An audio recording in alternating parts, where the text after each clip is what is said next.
Al-Qaida. The name itself evokes fear. But how real is the threat today? And is Al-Qaida really plotting attacks inside the United States? According to the director of the U.S. National Counterterrorism Center, the answer is yes. Today, we dive into new claims, pushback, and what it all might mean for national security.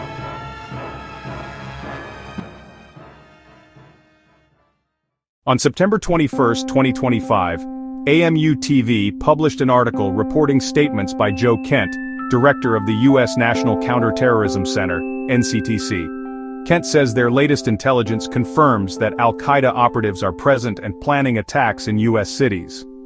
The remarks came in response to criticism by journalist Laura Loomer, who claimed the NCTC had failed to classify Al-Qaida as an Islamic terrorist organization in their threat assessment, instead referring to them more broadly as violent extremists.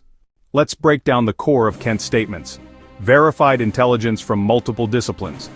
Kent emphasizes that the report is based on multi-source, corroborated intelligence. On Loomer's criticism about wording and semantics, Kent responds that the fifth page Loomer references refers to different categories of targets that most violent extremists would want to target, including AQ, Al-Qaida. He argues that this is not unique to Al-Qaida but reflects a broader threat landscape. Kent frames this as not just semantics but part of a war on terror, including Islamist terrorism, and asserts America deserves action, not distractions. To understand the weight of these claims, let's look at the bigger picture. After the Taliban's return to power in Afghanistan, there has been concern internationally about Al-Qaida re-establishing safe havens, training camps, or connections. The Taliban, for their part, deny harboring or supporting Al-Qaida, but watchdogs have reported otherwise, claiming the ties have not been fully severed. The controversy here is also political and symbolic.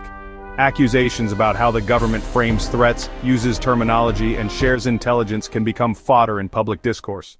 Whenever such serious claims are made, it's worth asking, what are the counter-arguments or questions? Intelligence is rarely perfect.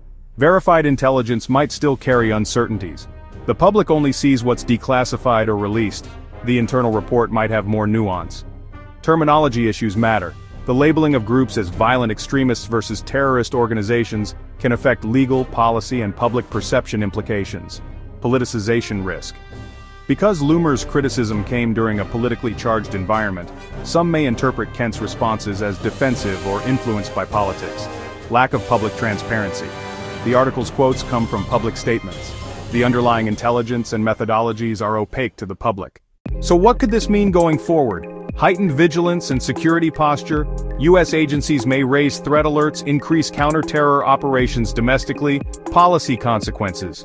The way the federal government classifies terror threats can affect surveillance, resource allocation, legal frameworks, public perception and trust. Bold claims necessitate credibility.